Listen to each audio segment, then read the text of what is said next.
Okay guys, so today we are going to make some homemade lemonade. We're going to can it too, but first I'm going to go ahead and zest my lemons. I'm going to end up mixing the zest in with the sugar and letting that sit so the sugar can really soak up that zesty lemony flavor, and later we'll strain that out so we don't have any like weird chunks in our lemonade. Alright, so my lemons are zested. This was 28 lemons, and I usually end up with about 1/4 cup per lemon of juice. So we're gonna go based on that estimate because it's a 1-to-1 ratio for sugar to lemon juice. So I'm gonna go ahead and get this sugar mixed in here. So as always, I should have picked a larger bowl, but you're gonna get your zest and you're literally just rubbing it into the sugar. So this is 7 cups of sugar I have in here. I'm thinking I'll get about 7 cups of lemon juice. I left some lemons aside that I didn't zest or that I have no intention of juicing just in case they're not quite as juicy as I'm anticipating, and then I'll be able to make up for the additional lemon juice that is required for this recipe.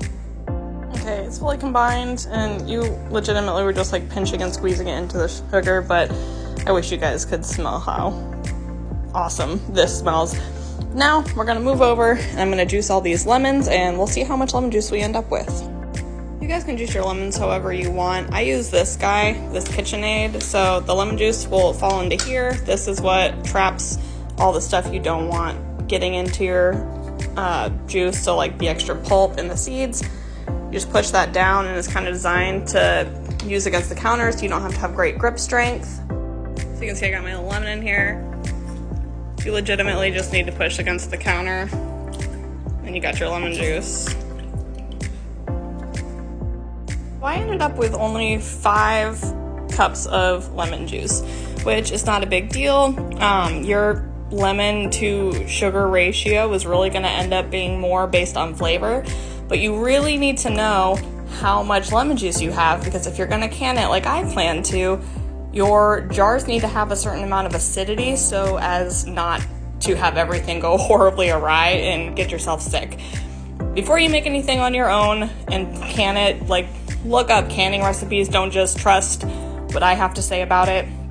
But I am going to take these 5 cups and put them in my pot.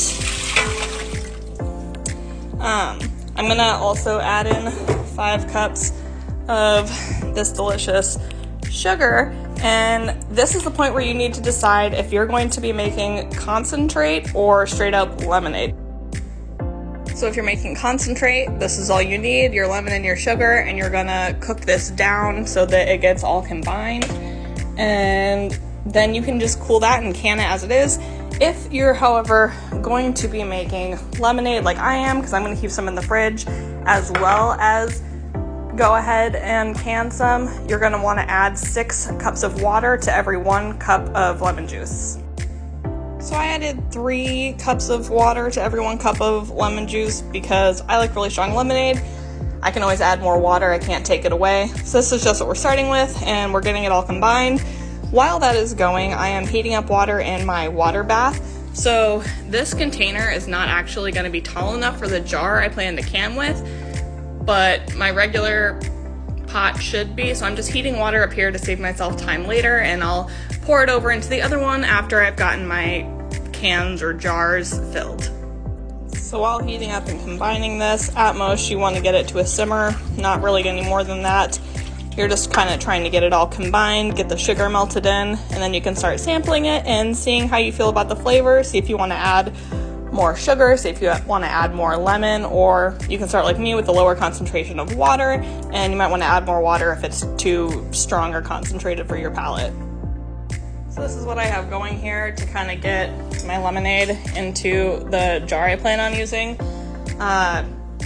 Because I put all that lemon zest in there, I want to make sure I get it out because I don't want it or any extra pulp in my lemonade, and then a funnel because, you know, spilling. So this is messy, especially one-handed. But see how that's just kind of stopping all that stuff from getting into your lemonade. So I've got this giant jar filled. I left room at the top. I'll clean that up before I actually can it. This is pretty concentrated, so once it's cold, I will probably, and like I'm actually using it, I would probably add more water, maybe a little more sugar, but because I'm not trying to have like 80 jars on my shelf, I'm just gonna make this one giant jar that later in the summer when it's getting crazy hot, I can go ahead and throw in the fridge and start using as I want it.